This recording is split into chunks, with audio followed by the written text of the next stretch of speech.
hoping I'd get to... I want us to move this right away. Boy, with the Silver Spoon's got to get back by dinner. So Yeah. did they order trays on the cell? 20 minutes. All right, let's go. All right.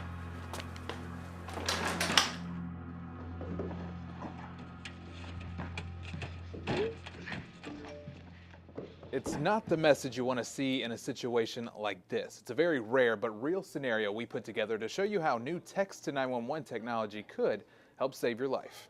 Hello, this is 911. We average 1,000 911 calls a day. Is anybody injured? It's a job where every second counts, and the more ways you can communicate with 911, the better. It's here now, and it's up to the 911 centers to get the technology and to be able to use it. James Sukup is the Emergency Communications Director for Durham 911. It's some rare circumstances that 911 texting is appropriate, but if you need it, it's there. All 4 major cell phone carriers have now made text to 911 available nationwide. Durham was the first to test it out, so they got all their equipment for free, and it's worked. Someone witnessed drug activity and didn't want the people to know that they were reporting that to us, and they did text us back and forth, and we were able to send a law enforcement officer out. Only a handful of counties have the capability at all. In fact, Durham is the only county in the country that offers the service for Sprint, Verizon, and AT&T users, with T-Mobile on the way. So here's how it works. When you text 911, your message is instantly sent to the 911 center. Here, an operator is actually able to carry on a conversation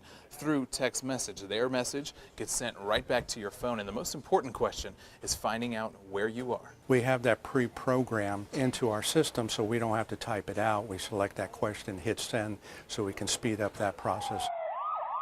So why aren't other counties using it? So is text to 911 available in Wake County? No, not at this time. Barry Fury, director of the Wake County Emergency Communications Center, says they get over 1 million calls each year.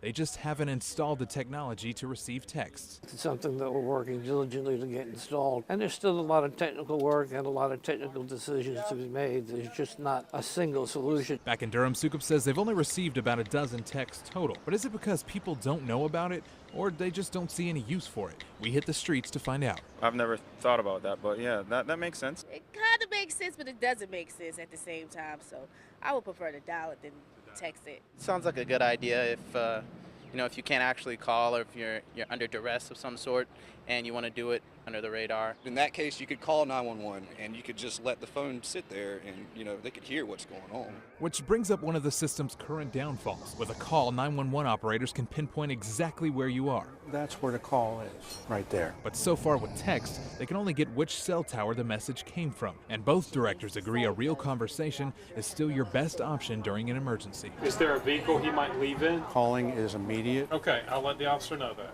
We can talk back and forth. An officer will be dispatched as soon as possible. As opposed to texting where you have to type it in, somebody has to read it, and then type back. There's always something, I think, comforting about having a voice, a person on the other end. Thing to remember, call if you can, text if you can't. Jonathan Rodriguez, WNCN News.